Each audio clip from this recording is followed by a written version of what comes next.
జై శ్రీరామ్, జై జై శ్రీరామ్. ఓం నమో వెంకటేశాయ. మన వెంకటేశ్వర స్వామి దేవస్థానంలో కన్నుల పండుగగా వార్షికోత్సవ కార్యక్రమం జరుగుతోంది. చైత్ర శుక్ల త్రయోదశి, చతుర్దశి, పౌర్ణమి 3 రోజుల పాటు ప్రతి సంవత్సరం స్వామివారికి వార్షికోత్సవాలు జరుగుతున్నాయి. అందులో 2వ రోజు కార్యక్రమాలను ఇప్పుడు మనం చేసుకుంటున్నాం. ఇప్పటి వరకు యజ్ఞయాగాది క్రతువులన్నీ జరుపుకున్నాం. ఇప్పుడు స్వామివారికి విశేష స్నపన తిరుమంజనం అంటారు. అభిషేకం అంటారు, స్నపనం అంటారు, తిరుమంజనం అంటారు. ఇప్పుడు చూడండి, మీరు టీటీడీ భక్తి ఛానల్ పెడితే అందులో స్నపన తిరుమంజనం అని వస్తుంది. అంటే దాని అర్థం ఏంటి అంటే అభిషేకాన్ని స్నపన తిరుమంజనం అని కూడా అంటారు. స్నపనము అంటేనేమో సంస్కృతంలో, తిరుమంజనం అంటే తమిళంలో, అభిషేకం అంటే తెలుగులో. ఆ విధంగా వాడుతూ ఉంటారు. స్వామివారికి తిరుమల వెంకటేశ్వర స్వామి దేవస్థానంలో ప్రతిరోజు ఎన్నెన్నో విశేష పూజా కార్యక్రమాలన్నీ జరుగుతూ ఉంటాయి. ఉదయం సుప్రభాత సేవ మొదలుకొని రాత్రి ఏకాంత సేవ వరకు స్వామివారికి ఎన్నెన్నో సేవలన్నీ నిర్వహిస్తూ ఉంటారు. అందులో అభిషేకం కూడా ఒక సేవే. ప్రతిరోజు స్వామికి అభిషేకం జరుగుతుంది. 1008 కలశాలతో జరుగుతుంది. 108 కలశాలతో కూడా నిరంతరం స్వామివారికి జరుగుతూనే ఉంటుంది. మనం కూడా మన స్వామివారి సన్నిధిలో అక్కడైతేనేమో ప్రతిరోజు నిర్వహిస్తారు. మనమైతే ఏడాదికి ఒకసారి, సంవత్సరానికి ఒకసారి నిర్వహిస్తాం. స్వామివారికి చూడండి ఎందుకు చేస్తారు ఇవన్నీ అంటే స్వామివారి యొక్క పుట్టినరోజు వేడుకను పురస్కరించుకొని, వార్షికోత్సవం అంటేనే పుట్టినరోజు. చూడండి, వివాహ వార్షికోత్సవం కావచ్చు, అంటే పెళ్లి రోజును వివాహ వార్షికోత్సవం అంటారు. పుట్టినరోజును జన్మదినోత్సవం అంటారు. అందుకనే కాబోలు మామూలుగా అయితే ప్రతిసారి తోరణాలు మాత్రమే కట్టేవాళ్ళు. ఈసారి వెంకటేశ్వర స్వామి కూడా అందరిలాగా ఇంగ్లీష్ సెలబ్రేషన్ చేసుకోవాలనిపించినట్టుంది. ఆయన కూడా బెలూన్లు కట్టుకున్నాడు. మామూలుగా అయితే ఇప్పుడు తోరణాలు మాత్రమే ఉండేవి, ఈసారి బెలూన్లు కూడా కట్టారు. అవి మధ్య మధ్యలో డామ్ డామ్ అని పేలుతూ ఉన్నాయి. ఆ ఎండ వేడికి స్వామికి కూడా మనలాగా చేసుకోవాలి అని అనిపించినట్టుంది. అలా జరుపుకుంటూ ఉన్నాడు. అందులో భాగంగానే స్వామివారికి వార్షికోత్సవాలలో ఈసారి చాలా వైభవంగా 108 కలశాలతో అభిషేక మహోత్సవాన్ని ప్రతిసారి జరుపుకుంటాం. ఎప్పటికప్పుడు కొత్త. ఈసారి అనుకున్నదే తడువు. ఈ ఆలయంలో స్వామికి ఇవి కావాలి అంటే వెంటనే వచ్చేస్తాయి. అంతే. మీరు వెండి కావాలని కోరుకున్నా వస్తాయి. అంటే మీకు కాదు, స్వామికి కావాలని కోరుకుంటే వస్తాయి. మనకు కావాలని కోరుకుంటే వస్తాయా రావా తర్వాత సంగతి. స్వామికి కావాలనుకుంటే మాత్రం మీరు అడగాలే కానీ వెంటనే ఇవ్వడానికి దాతలు. ఎందుకంటే స్వామి వెంకటేశ్వర స్వామి అంటే ఎవరికి ఇష్టం ఉండదు చెప్పండి. ఇంకా రాముడికి అని అడిగితే ఇయ్యరేమో కానీ, కృష్ణుడికి అని అడిగితే ఇవ్వరేమో కానీ, వెంకటేశ్వర స్వామికి అడిగిన వెంటనే ఇస్తారు. ఆయనకు భక్తులు ఎక్కువ. అందుకనే ఆదాయం ఎక్కువ, ఖర్చు తక్కువ, ఆదాయం ఎక్కువ, నిల్వ ఎక్కువ, నశించేది తక్కువ. ఆయనకి ఎంత వస్తూనే వస్తూనే వస్తూనే ఉంటుంది. ఎందుకంటే ఆయన కుబేరుడి దగ్గర అప్పు చేశాడు కదా, మరి ఎవరు తీర్చాలి? మనమే తీర్చాలి. మన ద్వారా ఆయన తీర్చుకుంటాడు అప్పు. కాబట్టి వెంకటేశ్వర స్వామికి భక్తులు ఎక్కువ, స్వామికి ఆదాయం ఎక్కువ, స్వామికి బంగారం ఎక్కువ, స్వామికి డబ్బులు ఎక్కువ, స్వామికి భూములు ఎక్కువ, అన్నీ ఎక్కువే. ఆయన అఖిలాండ కోటి బ్రహ్మాండ నాయకుడు. అటువంటి స్వామికి మన ఆలయంలో కూడా కవచాలు కావాలి అంటే కవచాలు, శంఖధార, చక్రధార, సహస్రధార కావాలంటే అవి, కలశాలు కావాలంటే కలశాలు. మీరు చక్కగా నిర్వహణ చేయాలి కానీ అడిగిన వెంటనే అన్నీ ఆయనే మన ద్వారా తెప్పించుకుంటాడు స్వామి. మరి తెప్పించుకున్నటువంటి వాటిని ఏం చేయాలి? మనం చూసుకుంటే మురిసిపోకూడదు, వాటిని వాడుకోవాలి. అంటే స్వామికి వినియోగించాలి. స్వామికి వినియోగించినప్పుడు ఆనందం. చూడండి 108 కలశాలు ఉన్నాయి, బీరువాలో పెట్టుకొని చూసుకుంటే ఆనందమా? చూడండి మీ ఇళ్లలో కూడా పట్టు చీరలు ఉంటాయి, కాస్ట్లీ చీరలు ఉంటాయి. అవి కట్టుకుంటే ఆనందమా? రోజు అవి బీరువాలో పెట్టుకొని చూసుకొని మురిసిపోతే ఆనందమా? చాలామంది ఏం చేస్తారంటే ఒక డ్రెస్సే ఉంటుంది ఒంటి మీద, దాన్ని నైటీ అంటారు. మిగిలిన బట్టలన్నీ బీరువాలో భద్రంగా ఉంటాయి. చివరి రోజు వరకు తీసుకోవడం, అబ్బా నాకు ఇన్నున్నాయి అని మురిసిపోవడం. అట్లా ఉంటే ఆనందం కాదు, అవి ధరిస్తే ఆనందం. అవి ధరిస్తే మనకు ఆనందం, చూసేటటువంటి మీ కుటుంబ సభ్యులకు కూడా ఆనందం. అంతేగాని మా ఆయన తేలేదు అనుకుంటాము, తెస్తేనేమో దాన్ని చక్కగా స్ప్రే చేసి మరి లోపల పెట్టుకొని మురిసిపోతూ చూసుకుంటూ. ఇక్కడ కూడా అంతే, స్వామికి ఎన్ని వచ్చినా అవన్నీ స్వామికి వినియోగిస్తే ఆనందం కదా. ఆ ఆనందాన్ని మనం పొందితే మరింత ఆనందం. ఈ ఆనందం మళ్ళీ రాదు. మన ఇళ్లలో ఎన్నెన్నో ఫంక్షన్లు చేసుకుంటాము, దావతులు చేసుకుంటుంటాం, కానీ అదంతా వృధా ఖర్చు. దానివల్ల మళ్ళీ మీకు తిరిగి వచ్చేది ఏమి ఉండదు. కానీ ఇక్కడ ఆలయంలో చేసింది ఏదైనా వృధా ఖర్చు కాదు. చాలామంది అనుకోవచ్చు, ఇన్ని లీటర్ల పాలు తెచ్చారు కదా, ఆ స్వామి మీద పోసే బదులు ఎవరికో అనాథలకు ఇవ్వచ్చు కదా. చాలామంది ఇట్లాంటివి అంటూ ఉంటారు.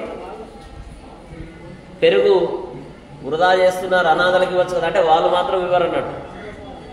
మనం చేస్తూ ఉంటే, మంచి చేస్తూ ఉంటే వేలెత్తి చూపే వాళ్ళు ఎక్కువ ఉంటారు. ఎప్పుడు కూడా ఉపదేశం అంటే చెప్పడం వేరే వాళ్ళకే ఉంటుంది తప్ప వాళ్ళు పాటించరు. దీనికి ఒక చిన్న కథ చెప్తూ ఉంటారు పెద్దవాళ్ళు. ఒక మంచి ఉపన్యాస పండితుడు ఒక ఊరికి వెళ్ళాడంట. వేల మంది భక్తులు ఉన్నారంట అక్కడ. అందరినీ చూడగానే చెప్పే వాళ్ళకి ఏమవుతుంది చెప్పండి, ఎక్కువ మంది ఉంటే ఇంకాస్త ఎక్కువగా చెప్పాలనిపిస్తుంది.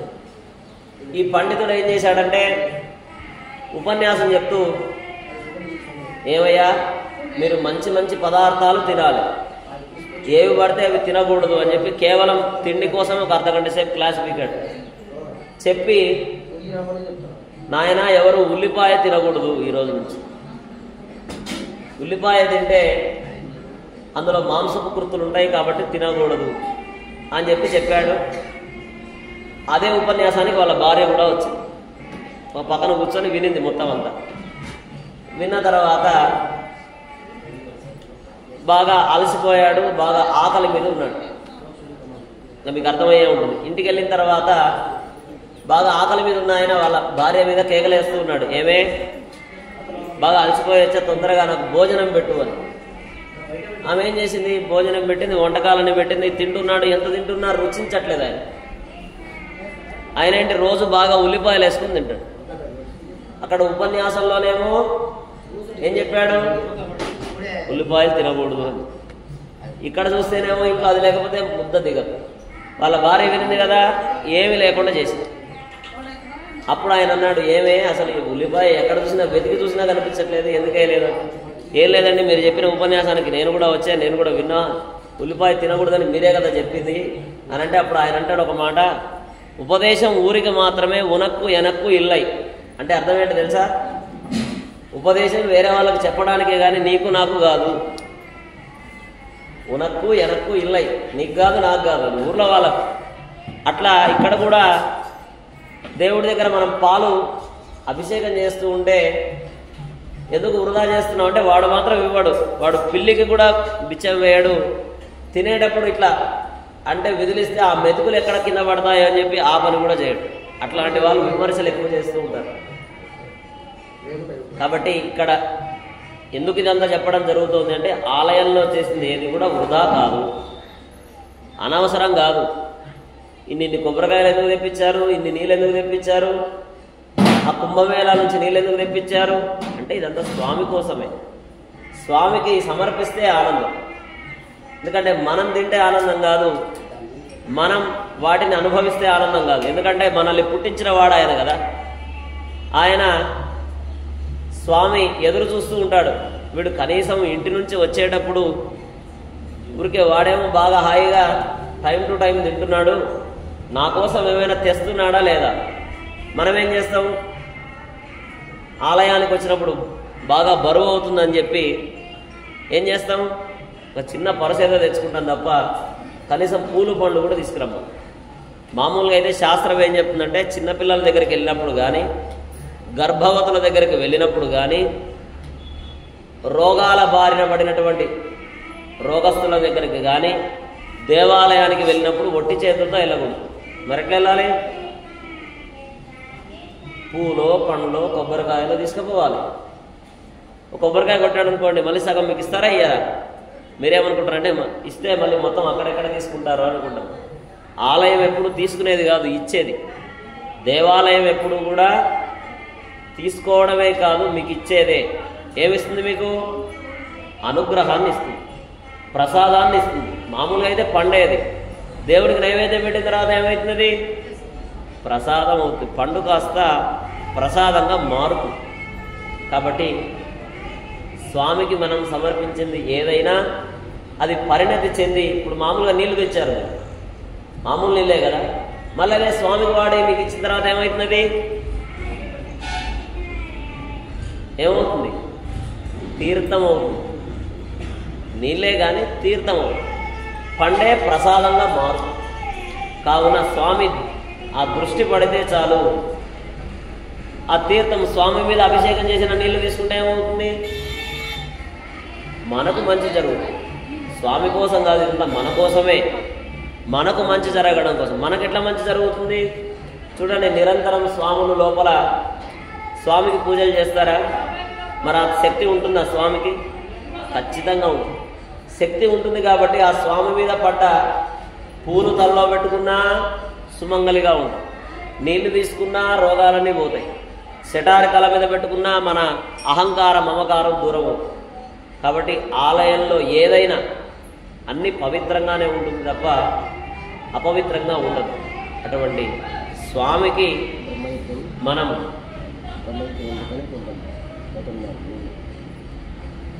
అట్లా అభిషేకం అందుకోసం చేస్తాం. అట్లానే ఇంకో కొంతమంది అన్నారట, బ్రహ్మయజ్ఞం ఎందుకు? అది కూడా మన కోసమే. మనం అనుకుంటాం యజ్ఞం ఎందుకు చేస్తారో తెలుసా? యజ్ఞాత్ భవతి పర్జన్య, యజ్ఞం వలన వర్షం కురుస్తుంది. కాబట్టి మనం ఏం చేస్తున్నాం? వాహనాలు వాడుతున్నామా లేదా? బైకులు, కార్లు వాడుతున్నామా వాడట్లేదా? దానివల్ల ఏమవుతుంది? పొల్యూషన్ పెరుగుతుందా లేదా? పెరుగుతుంది. అందుకనే ఎండలు, మీ చిన్నప్పుడు ఇన్ని ఎండలు ఉన్నాయా?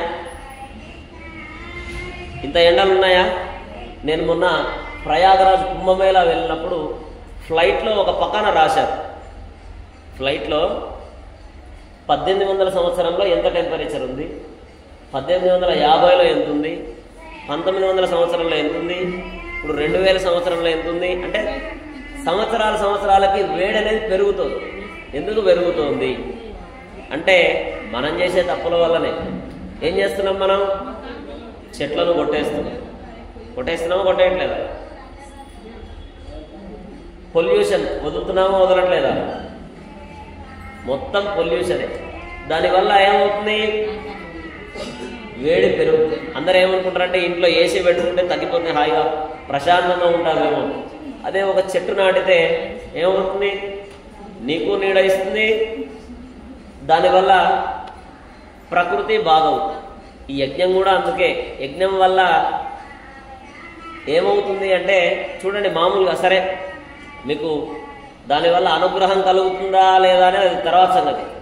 మొట్టమొదట మంచి నెయ్యి వాడితే, మంచి సమిదలు వాడితే పొగ వస్తుందా రాదా? ఆ పొగ ఏమవుతుందంటే గాలిలో ఉండేటటువంటి చెడును పోగొట్టి ఒక మేఘంలోకి వెళ్ళి వర్షం కురిసేటట్టు చేస్తుంది. వర్షాలు పడితే ఎవరికి మేలు? ఎవరికి మేలు? మనకే మేలు. అంతేగాని మనమేమనుకుంటామంటే మనకేం అవసరం లేదు, హాయిగా నేనేదో జాబ్ చేసుకుంటున్నా, డబ్బులు వస్తున్నాయని అనుకుంటాం. మనం ఒక్క సంవత్సరం పాటు అసలు వర్షపు చినుకు లేదనుకోండి, అప్పుడు తెలుస్తుంది మనకు విలువ. కాబట్టి యజ్ఞం అంటే బ్రహ్మయజ్ఞం అంటే మామూలు విషయం కాదు. బ్రహ్మయజ్ఞం జరుగుతోంది అంటే ఆ స్థలానికి వస్తే చాలు నీకు మంచి జరుగుతుంది. నీవు తిట్టడానికి అక్కడికి వచ్చినా నీ మనసు మారిపోతుంది, కోపంగా అక్కడికి వచ్చినా నీ మనసు మారిపోతుంది.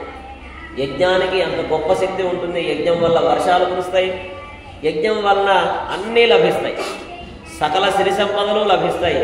అందుకనే పూర్వం రాజులు పిచ్చోళ్ళ, రాజులు ఎందుకు చేశారు యజ్ఞయాగాలు అంటే వాళ్ళకి తెలియదా? మనకంటే వాళ్ళు ఏమన్నా మూర్ఖులా?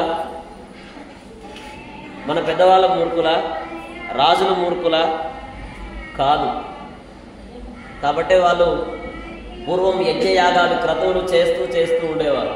ఇప్పుడు కూడా ఇంత పెద్ద యజ్ఞం చేస్తున్నారు కదా, ఆ యజ్ఞం వలన మన గ్రామానికి, మన రాష్ట్రానికి, మన దేశానికి, ప్రపంచానికే మంచి జరుగుతుంది. అందుకోసమనే బ్రహ్మయజ్ఞాన్ని జరుపుతున్నారు తప్ప ఏదో గొప్పలు చెప్పుకోవడానికి కోసం కాదు. ఎప్పుడు కూడా స్వాములకు కానీ గురువులకు కానీ నేను ఇన్ని యజ్ఞాలు చేశాను, నేను అన్ని యజ్ఞాలు చేశాను, ఆ గొప్ప ఉండదే. గురువులు ఎప్పుడు కూడా ఎట్లుంటారో తెలుసా? సాధారణంగా ఉంటారు, ఇట్లా ఉంటారు. గురువులు కాని వాళ్ళు ఎట్లుంటారో తెలుసా? ఒంటి నిండా బంగారం వేసుకొని దాంభికంగా ఉండేవాళ్ళు. మీరేమనుకుంటారంటే అలాంటి వాళ్ళు గురువులు ఏమో అనుకుంటారు. బాగా నిండుగా కనిపించి చేతి నిండా గోల్డ్ వేసుకొని, మెడ నిండా గోల్డ్ వేసుకొని ఒక పెద్ద కారులో ఆయన దిగితే అబ్బా ఎంత పెద్ద గురువు అనుకుంటారు. ఆయన ఒంటి మీద ఏం లేకుండా ఉన్నాడు అనుకోండి, అసలు ఈయనకి ఏమీ తెలియదు అని అనుకుంటారా? అనుకోరా? మొన్న ఈ మధ్యన అఘోరి అని బాగా తిరుగుతుందా? యూట్యూబ్లో బాగా వస్తుందా?